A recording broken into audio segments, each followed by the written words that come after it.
Hello everyone, this is Meenakshi and we will discuss injunction in Specific Relief Act 1962. So let's start. What is an injunction? Injunction is a well-known word. It is also called a stay order. Stay order means to say कि कहीं किसी कार्य को रोकना या उस कार्य को बंद करना. So definition, injunction is an order of court by which a person is directed to do or not to do any specific act. Means कि किस इंजंक्शन है वो एक ऑर्डर है कोर्ट के द्वारा दिया जाता है जो किसी पर्सन को किसी स्पेसिफिक एक्ट को करने या ना करने के लिए होता है. ठीक है. So here is a some definitions of other persons like Burney and एक Halsbury versus law of England. इनका भी एक इंजंक्शन को लेकर स्टेटमेंट था कि injunction is a such judicial proceeding by which any person is order to do और not to do any particular act. यानी वही जो हमने ऊपर पढ़ा कि किसी कार्य को करने या ना करने के लिए एक ऑर्डर होता है. यहाँ बर्नी ने बताया है कि injunction is to such an order by which a person is prevented to from interfering और threatening to interfere in the rights of other person. यानी प्रिवेंटेड का मीन्स यहाँ है कि उसे रोकना.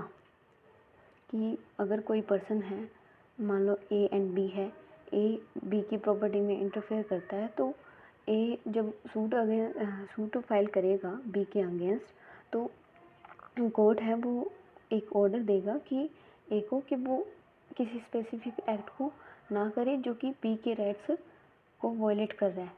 Okay. So here is a types of injunction. Injunction कितने प्रकार के होते हैं? इंजंक्शन 4 प्रकार के होते हैं. Temporary injunction, perpetual injunction, prohibitory injunction and mandatory injunction. Temporary injunction का मीन्स हो गया अस्थायी और परपेचुअल का मीन्स हो गया कि स्थायी. प्रोहिबिटरी का हो गया निषेधात्मक और मैंडेटरी का हो गया अनिवार्य. मैंडेटरी मीन्स कि किसी कार्य को करने के लिए जब कोई ऑर्डर देगा कोर्ट तो उसे मैंडेटरी इंजंक्शन बोलेंगे.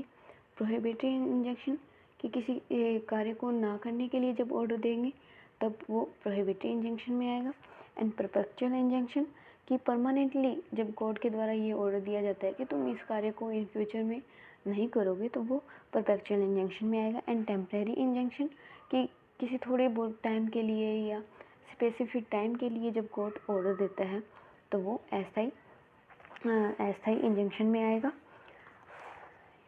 Here is injunction as per time and as per nature. As per time में वही अपने ने बताया कि टेम्परेरी और perpetual.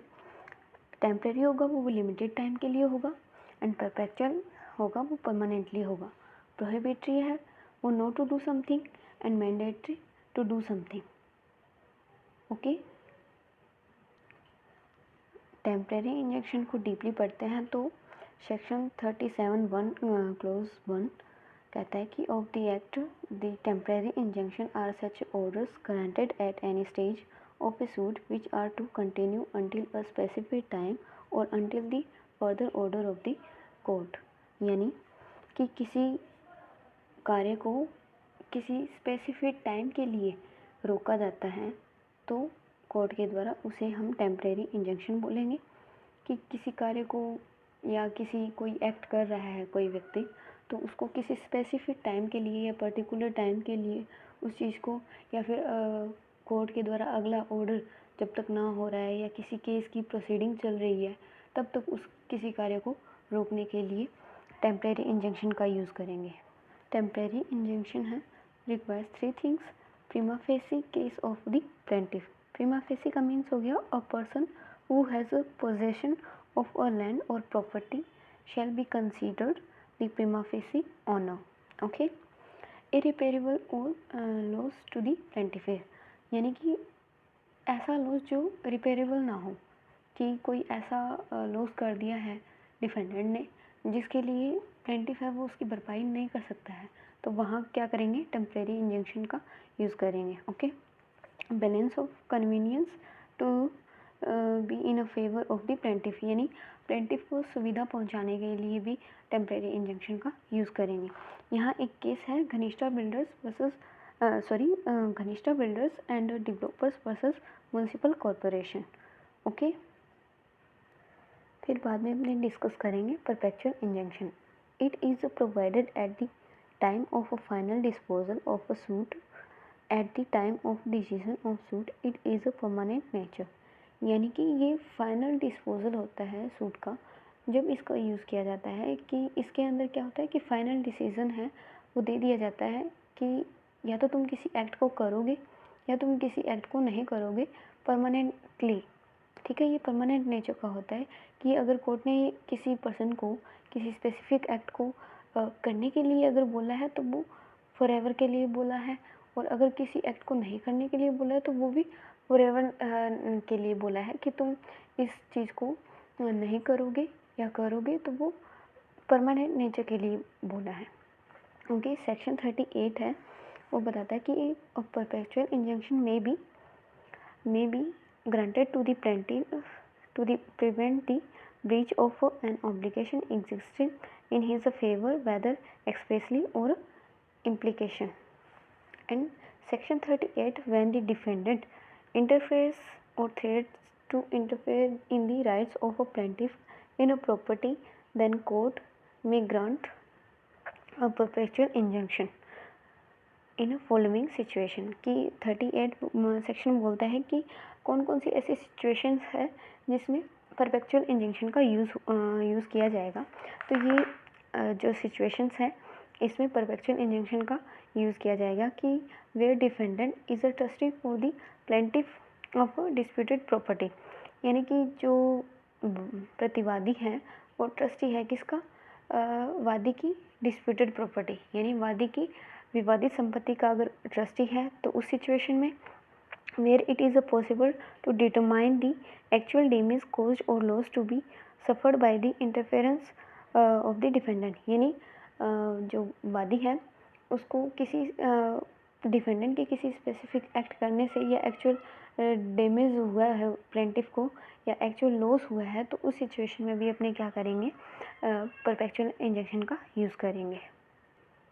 Where the interference in a such that the compensation will not be adequate relief, कि जहाँ compensation है वो पर्याप्त नहीं होगा रिलीफ के रूप में, तो वहाँ पे भी अपने क्या यूज़ करेंगे, परपेचुअल इंजंक्शन का यूज़ करेंगे। Where injunction is required to prevent the multiplicity of judicial proceeding. Okay, and ये इसके कुछ एग्जांपल्स हैं वो आप देख लेना।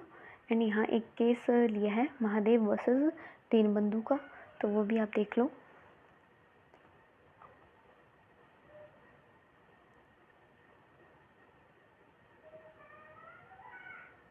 यहाँ पर अपन टेम्परेरी इंजंक्शन और परपेचुअल इंजंक्शन में डिफरेंस क्लियर करते हैं कि दोनों में डिफरेंस क्या है।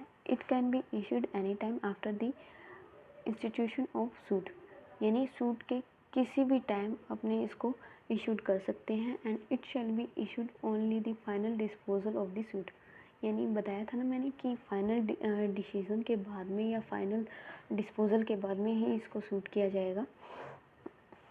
ठीक है, it is issued by an order and it is issued by a decree, it remains effecting only during the decision of suit, यानी ये तब तक टेम्परेरी इंजेक्शन का मैंने बताया था ना कि ये तब तक किसी स्पेसिफिक टाइम के लिए ये इफ़ेक्टिव रहता है।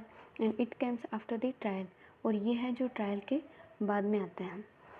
ठीक है, the purpose is to maintain status quo till the final disposal of suit, ये इसका मेन पर्पस क्या होता है कि ये फाइनल जब कोर्ट का फाइनल डिसीजन आ जाता है तब तक ये इफ़ेक्टिव रहेगा।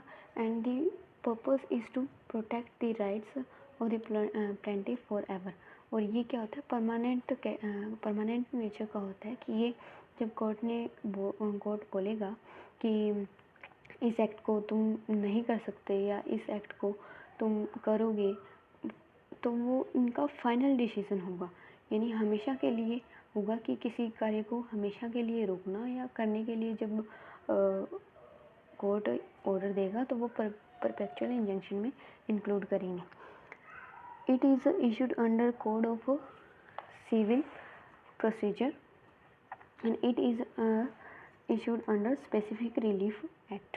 ओके, अब प्रोहिबिटरी इंजंक्शन का बोलेंगे कि प्रोहिबिटरी इंजंक्शन क्या है।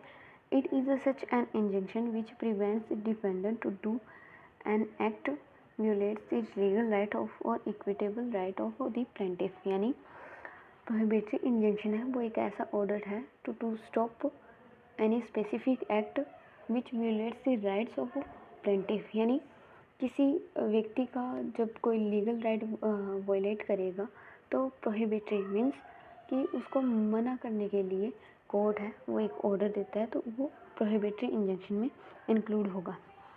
Like A and B are neighbors. A wants to construct such a wall on his land which will obstruct the right and heir to the house of B. To prevent B from constructing such a wall, prohibitory injunction can be issued। यानी A है, ये A का घर है और ये B का घर है, ठीक है।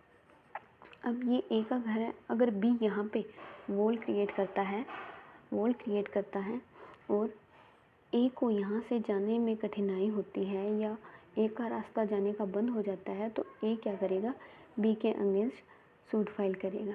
क्यों? क्योंकि ये इसका लीगल राइट है वो वायलेट हो रहा है कि ये घर से बाहर नहीं निकल पा रहा है, ठीक है। तो कोर्ट क्या करेगा, बी को कि किसी ये जो वॉल क्रिएट कर रहा है या ये कोई कार्य कर रहा है तो उसको रोकने के लिए बी को ऑर्डर देगा कोर्ट। सो वो आएगा प्रोहिबिटरी इंजंक्शन में। Okay, mandatory injunction. It is such an injunction which orders to cease any wrong act done and bring back in its previous, in other words it order to do a specific act. जैसे कि यही example लेते हैं अपन कि ये ए का घर है, ये इधर बी है, ये वॉल क्रिएट कर रहा है। अब ये कोर्ट ने ये तो ऑर्डर दे दिया कि ये बी जो है वो वॉल क्रिएट नहीं करेगा क्योंकि बी का इसके आगे तो बी ने वॉल है वो क्रिएट नहीं की, वॉल बिल्ड नहीं की, ठीक है। लेकिन इसका क्या, जो इसने इतनी वॉल है वो बिल्ड कर ली है तो उसके लिए इसको क्या करना पड़ेगा, बी को, कि ये भी तोड़नी पड़ेगी। यानी कोर्ट ये कहेगा कि तुम ये स्पेसिफिक एक्ट करो जिसकी वजह से ए को जो लीगल राइट है वो वापस उसे मिल सके। यानी अगर ये अब बी इस दीवार को तोड़वाएगा तो क्या होगा, ए को जाने का रास्ता मिलेगा। इसलिए कोर्ट क्या कह रहा है कि किसी स्पेसिफिक एक्ट को करने के लिए बोल रहा है। यहाँ पे प्रोहिबिटरी इंजंक्शन में बोला कि तुम आगे इस दीवार को नहीं बढ़ाओगे ताकि जितना रोकने के लिए बोला था, और यहाँ क्या कर रहा है कि तुमने जितनी दीवार बना ली है उसको भी अब तोड़ो क्योंकि ए का राइट है इधर से जाने का, तो तुम इस स्पेसिफिक एक्ट को करो। प्रोहिबिटरी इंजंक्शन में था कि not to do specific act and it is to do specific act, ठीक है। It is order to do a specific act. Okay, here is a case of Mohan Madan Sardar Ali versus Lakshmi Kant Reddy. Okay.